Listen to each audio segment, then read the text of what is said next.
السلام علیکم۔ اللہ تعالیٰ نا صحیح فرماتا ہے بندے کے لیے کہ یہ جو بندہ ہے یہ علم ناقص رکھتا ہے، اس کی عقل بھی ناقص ہے، اور جب یہ بات کرنے پہ آتا ہے، فیصلے کرنے پہ آتا ہے، تو ایسی بڑی بڑی باتیں اور فیصلے کر جاتا ہے کہ ایسے لگتا ہے کہ جیسے یہ عقل کل ہو، لیکن حقیقت کے اندر انسان عقل کل نہیں ہے۔ اس کا علم بھی ناقص ہے اور اس کی عقل بھی ناقص ہے، اور یہ تھوڑا علم والا ہے، کیونکہ اللہ تعالیٰ قرآن میں فرماتے ہیں کہ اے انسان تجھے بہت تھوڑا علم دیا گیا ہے۔ اور جب جہاں پہ قرآن کی بات آ جائے پھر وہاں پہ دو رائے کیا ہے؟ اللہ تعالیٰ کہتے ہیں کہ بہت تھوڑا علم دیا گیا ہے۔ اب یہاں لفظ دیا گیا آ رہا ہے کہ انسان کو علم تھوڑا دیا گیا ہے۔ اس تھوڑے دیے گئے سے کیا مراد ہے؟ کہ وہ علم اس کا اپنا نہیں ہے، وہ علم اس کا قطعاً اپنا نہیں ہے، وہ اسے نوازا گیا ہے، وہ اسے دیا گیا ہے، وہ اس پر رحم کیا گیا ہے۔ اور اگر انسان کہے کہ یہ میں نے خود کمایا ہے، خود سیکھا ہے، تو پھر تو یہ غافل ہو گیا، نہ شکرہ ہو گیا اس رب سے جس نے اس کو علم دیا ہے۔ اگر یہ اللہ اسے پاگل بنا دیتا، دیوانہ بنا دیتا، ساحر بنا دیتا، عقل سے عاری بنا دیتا، تو جتنی مرضی یہ محنت کر لیتا، جتنی مرضی یہ کوشش کر لیتا، تو اللہ اس کو تعلیم علم کس طرح دے سکتا تھا، کس طرح عقل اور شعور دے سکتا تھا؟ اس لیے اللہ کہتا تھا کہ ہم نے تمہیں علم دیا ہے، اگر محنت کی ہے تو محنت کی توفیق بھی ہم نے تمہیں دی ہے، اور اگر تمہارے پاس عقل اور شعور ہے وہ ہماری توفیق سے ہی ہے، ہمارے رحم سے ہے، ہماری ہی رحمت سے تم نے سارا کچھ سیکھا ہے۔ تو پھر میں ہوں، میں نے کیا ہے، میری وجہ سے ہوا ہے۔ یہ جو آپ کا اعلان ہے، یہ جو المیہ ہے، یہ تمام تر غلط ہے، کیونکہ اللہ کہتا ہے کہ بے شک انسان تجھے بہت تھوڑا علم دیا گیا ہے۔ اب دیا گیا ہے تو اس کا مطلب ہے کہ وہ ہمارا خود ساختہ تو ہے نہیں، ہمیں اس اوپر جو چھتری والا بیٹھا ہے، ہری چھتری والا بیٹھا ہے، نیلی چھتری والا بیٹھا ہے، اس نے ہمیں وہ علم دیا ہے۔ اچھا، پھر آگے اللہ تعالیٰ انسان کی نا ایک اور کہتا ہے کہ اب جو اسے لفظ دیا گیا ہے نا، اس کے بعد یہ کہتا ہے کہ میں محنت سے جو میں نے سیکھا ہے، لہٰذا یہ میری ہی وراثت ہے، یہ میری ہی ہمت ہے، اور یہ میری ہی طاقت اور میرا ہی یہ جو ہے میرا ہی کمال ہے کہ میں نے یہ علم سیکھ لیا ہے۔ اللہ تعالیٰ کہتا ہے ایسی بات نہیں ہے، ہم نے تمہیں علم دیا ہے، اور یہ بہت تھوڑا علم ہے۔ اور جب اس تھوڑے علم سے، اس تھوڑی عقل سے، اس تھوڑے شعور سے، اس کم فہمی سے انسان کوئی فیصلے کرے گا تو ہو نہیں سکتا کہ وہ فیصلے ہو بہو 100% ٹھیک ہو جائے، بقول اس عظیم خالق، مالک اور رازق کے، جس نے یہ بڑے بڑے فیصلے کر کے آپ کے سامنے رکھ دیے۔ جب آپ اس کو چھوڑ کر کے اس کے مد مقابل اسی کی تھوڑی سی دی ہوئی کمیوں والی عقل کو استعمال کرتے ہوئے فیصلے کریں گے، اپنی زندگی کے لیے ہو، اپنی دنیا کے لیے ہو، اپنی آخرت کے لیے ہو، وہ قطعاً ٹھیک نہیں ہو سکتے۔ کیوں؟ کیونکہ آپ نے اس حقیقی رب کو چھوڑ دیا جس نے آپ کو عقل، شعور اور فہم دیا، جس کی بنیادوں پہ آپ نے فیصلے کرنے تھے۔ اور اگر آپ نے فیصلے ٹھیک کرنے ہیں تو اپنی عقل کی رسی اپنے رب کے ہاتھ میں تھما دو، پھر آپ دیکھیں گے کہ وہ اپنی رحمت کے ساتھ آپ کے غلط فیصلے بھی ٹھیک کرنے کی کوشش کر دیتا ہے، راہیں کھول دیتا ہے، کوئی رستہ نکال دیتا ہے۔ اچھا، صرف یہی اس کا مسئلہ نہیں ہے کہ اس کے پاس عقل ناقص ہے یا یہ کم تر ہے، ایسا مسئلہ ہے، صرف اس کا یہی مسئلہ نہیں ہے، اس کے اور بھی بہت زیادہ مسئلے ہیں۔ مثال کے طور پر اسے غصہ، اللہ تعالیٰ کہتا ہے کہ اگر یہ اتنا ہی قابل ہے تو پھر غصہ جب اس کو آتا ہے تو پھر اس کا ساری عقل، اس کا فہم کدھر چلا جاتا ہے؟ پھر تو یہ ایسے پھٹتے ہیں جیسے کوئی بم پھٹ جاتا ہے، پھر یہ کسی کے اوپر اس طرح ٹوٹ پڑتے ہیں جیسے قدرت کا عذاب بھی نہیں ٹوٹتا، اتنے سخت ہو جاتے ہیں، اتنے تلخ ہو جاتے ہیں، ایسے الفاظ بول جاتے ہیں جو ایک علم والے کو زیبا نہیں دیتے۔ لیکن تب اگر یہ عقل ان کی ہی تھی،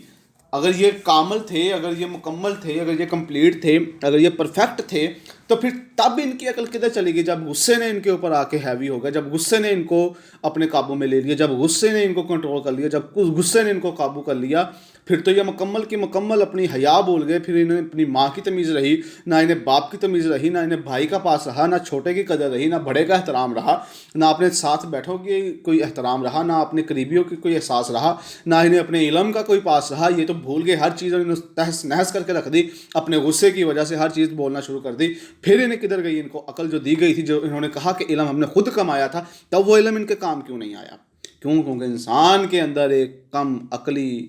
ناقص علم کی کمی ہے۔ دوسری کمی انسان کے اندر یہ ہے کہ انسان غصے کے اندر ہر چیز بھول جاتا ہے، اور وہ جو لوگ اللہ کے اوپر ڈال دیتے ہیں کہ ہمارا سارا علم، ہماری ساری عقل، ہمارا سارا فہم، ہمارا سارا جسم، ہمارا سارا شعور اللہ کی دین ہے، یہ اللہ نے دیا ہے، پھر غصہ بھی ان کا کچھ نہیں بگاڑ سکتا، جسے ہم اللہ کا ولی کہتے ہیں۔ پھر وہ غصے کو قابو میں لے کے آتا ہے، پھر وہ غصے کے اوپر اپنی حکمرانی کرتا ہے، غصہ اس کے اوپر اپنی حکمرانی نہیں کرتا، پھر وہ ہر چیز کے اندر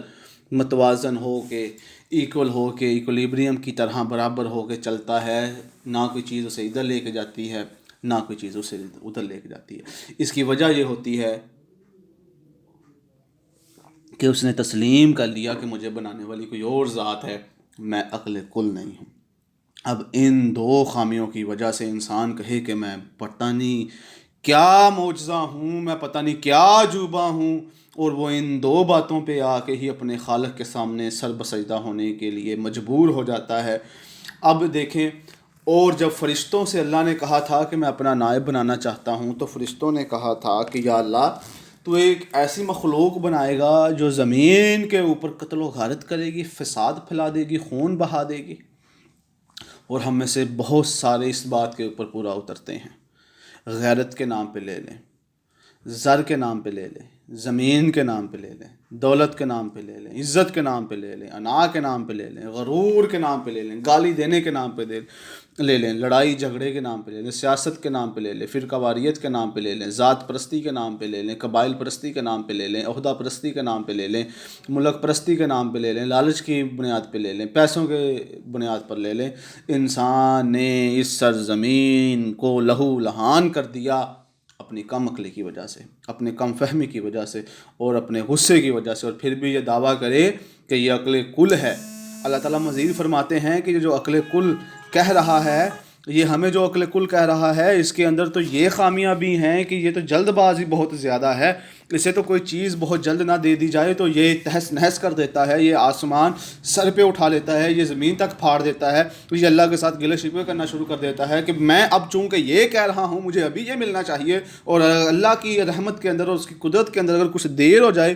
تو وہ چیز اس کو برداشت نہیں ہوتی۔ کیونکہ اس کو پتہ ہوتا ہے کہ میں چاہ رہا ہوں لہٰذا مجھے یہ ملے، اب چونکہ یہ میرا یہ المیہ ہے، میرا یہ ماننا ہے، میرا یہ مقدمہ ہے، مجھے جو چیز میں چاہ رہا ہوں مجھے فوراً ملنی چاہیے، تو پھر وہ جلد بازی اسے لے ڈوبتی ہے۔ اللہ کہتا ہے یہ کون سا علم والا بندہ ہے،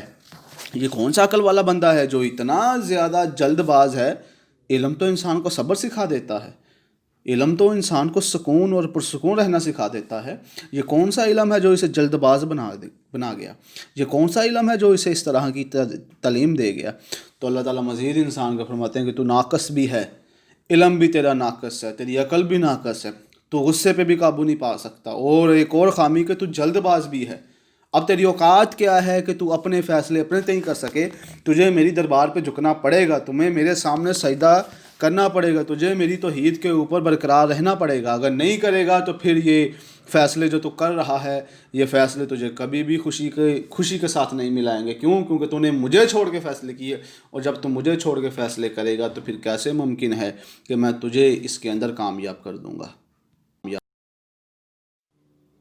جی، تو اللہ نے کہا کہ کیسے میں تمہیں کامیاب کر سکتا ہوں۔ پھر اللہ کہتا ہے کہ تمہاری عقل ناقص ہونے کے ساتھ ساتھ تمہارا علم بھی ناقص ہے، اور اللہ کہتا ہے کہ جب میں تمہیں نواز دیتا ہوں، جب میں تمہارے اوپر رحمت کر دیتا ہوں، جب میں تمہارے اوپر اللہ کی رحمت کے دروازے کھول دیتا ہوں، جب میں تمہیں مال دیتا ہوں، جب میں تمہیں عزت دیتا ہوں، جب میں تمہیں رتبہ دیتا ہوں، تو یہ انسان اتنا لالچی ہے کہ یہ بخیل بن جاتا ہے، یہ اس دولت کو سمیٹنا شروع کر دیتا ہے، اس کو اپنے بینک بیلنس اور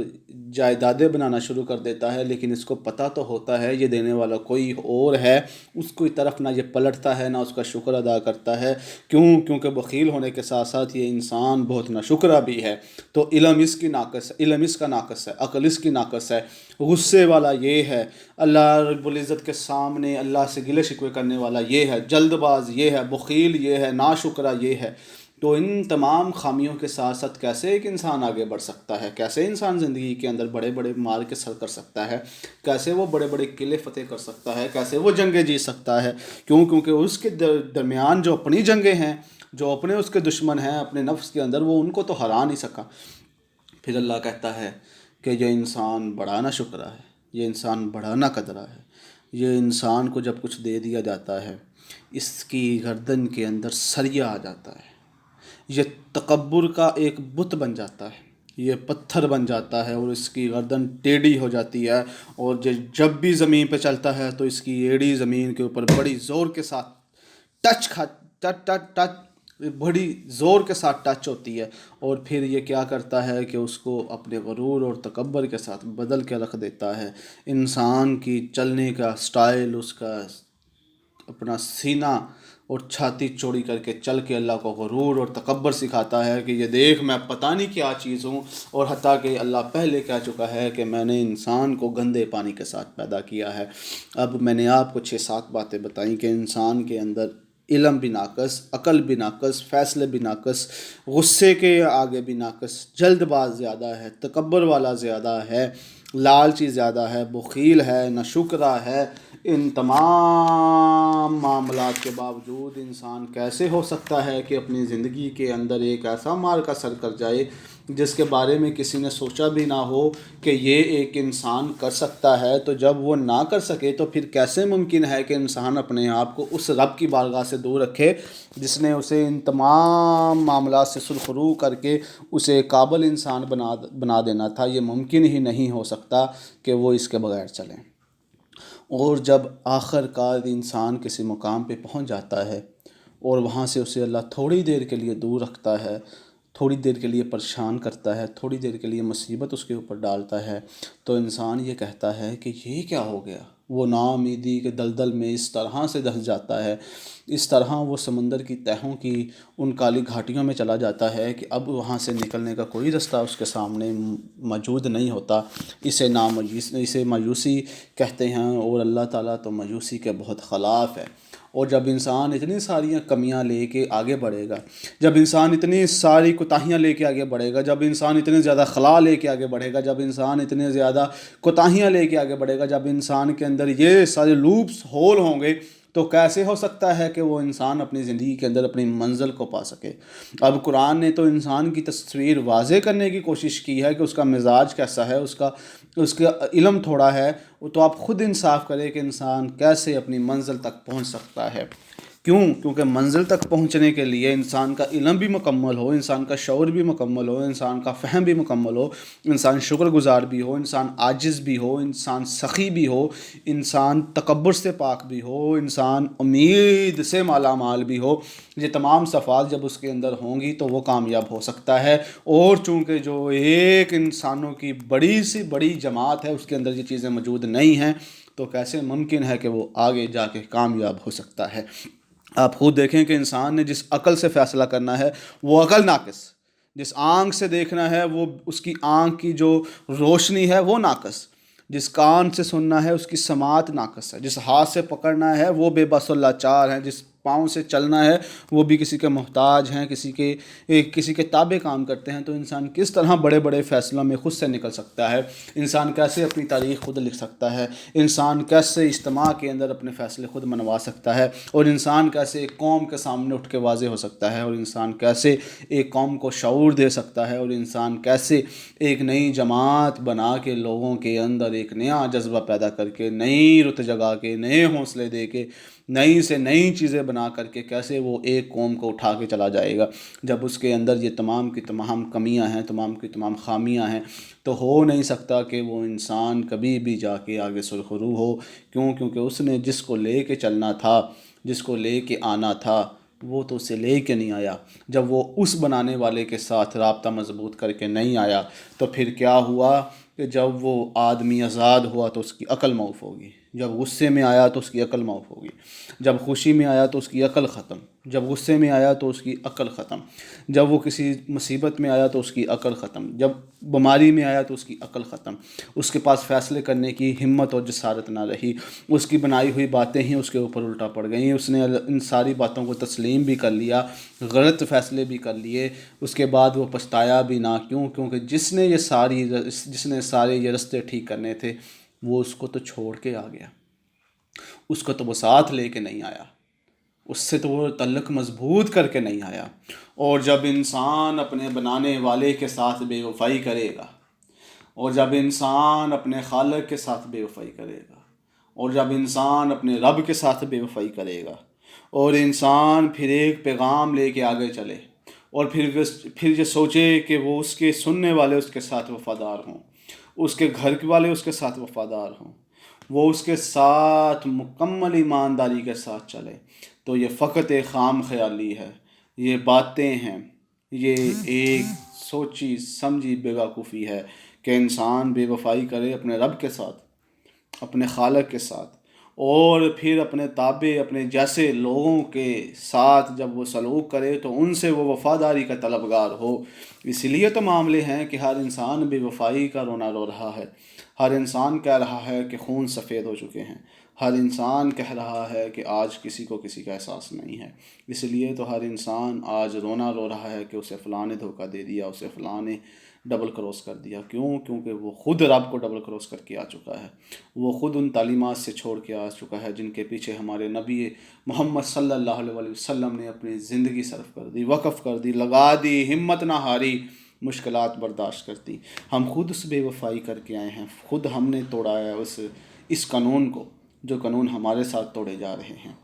اور انسان کی جب بات سنیں تو یہ چاند کے اوپر بھی سفر کر چکا، یہ سورج کو بھی اپنے قابو میں لانا چاہتا ہے، یہ آسمان کے بارے میں بھی بڑی بڑی باتیں کرتا ہے، یہ سمندر کے بارے میں بھی تمام علم رکھتا ہے، لیکن اللہ تعالیٰ فرماتے ہیں کہ بندے تو جو بھی ہے، تو جتنا بھی قابل ہو جائے، جو اوپر والا ہے نیچے والا اس سے ہمیشہ نیچے ہوتا ہے، جو خالق ہے وہ خالق ہے، وہ کبھی مخلوق سے نیچے نہیں ہو سکتا کیونکہ وہ اس کا بنانے والا ہے۔ تو اگر آپ چاہتے ہیں زندگی کے اندر کامیابی چاہتے ہیں، جتنے مرضی طریقے آپ سیکھ لیں، جتنے مرضی آپ ٹرک اور شارٹ کٹس دیکھ لیں، صرف وہ طریقہ آپ کے پاس اپنے رب کے ساتھ تعلق مضبوط کرنے کا ہے۔ جب آپ نے اس کے ساتھ تعلق مضبوط کر لیا تو اس نے آپ کی عقل کو عقل کل کر دے گا، آپ کی عقل کو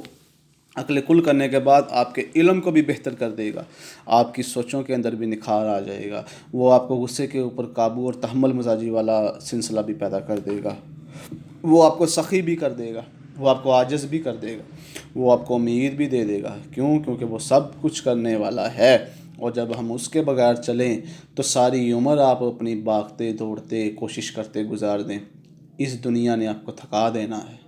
اور آپ کے پلے جو پڑنا ہے، آپ کے حصے میں جو آنا ہے، آپ نے اس سے پھر مطمئن نہیں ہونا۔ اتنا کچھ پا لینے کے بعد، اتنا کچھ حاصل کر لینے کے بعد آپ نے پھر مطمئن نہیں ہونا۔ کیوں؟ کیونکہ آپ کو وہ جو سکون ہے دل کا،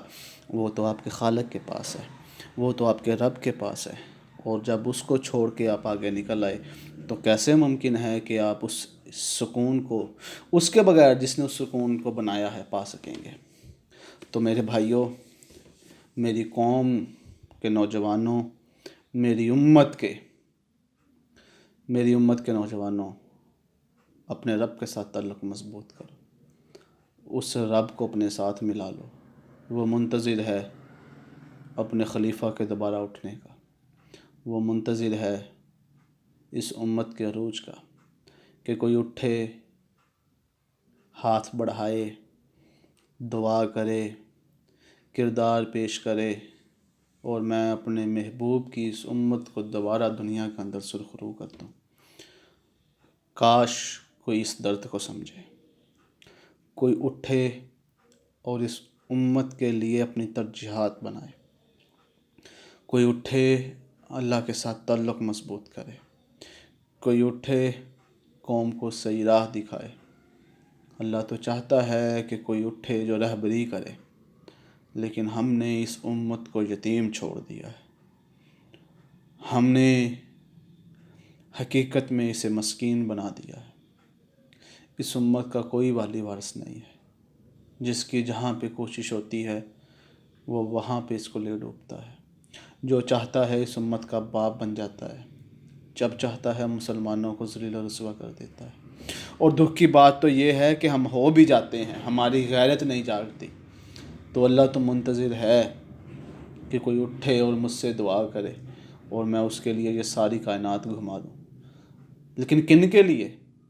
جو یہ علم ناقص کے ساتھ آئے؟ نہیں، وہ جو کردار پیش کرے، وہ جو حوصلہ رکھتا ہو، وہ جو جگر رکھتا ہو، اور وہ جو دل اور گردہ رکھتا ہو کہ یا اللہ میں تیرے رستے کے اندر ہر چیز برداشت کرنے کے لیے تیار ہوں۔ دیکھیں پھر اللہ کیسے توکل کے سہارے بڑے بڑے سمندروں کے اندر بھی اس کے لیے رستے بنا دیتا ہے، کیسے اللہ آسمانوں کو اس کے زیر پر کر دیتا ہے، اور انسان اللہ کیسے بڑے بڑے بتوں کو اس کے سامنے پاش پاش کر دیتا ہے، یہ اس کی توکل ہی کی بنا پہ ہے۔ تو اللہ تعالیٰ سے دعا ہے اللہ تعالیٰ ہمیں صحیح معنی کے اندر اپنی خامیوں کو سمجھ کے ان کو دور کرنے کی توفیق عطا فرمائے۔ کیونکہ ہم نے اللہ کی بارگاہ میں حاضر ہونا ہے، اور ہم نے اللہ کو بتانا ہے کہ یا اللہ ہم کیا کر کے آئے ہیں۔ وآخر دعوانا ان الحمد للہ رب العالمین۔ والسلام علیکم۔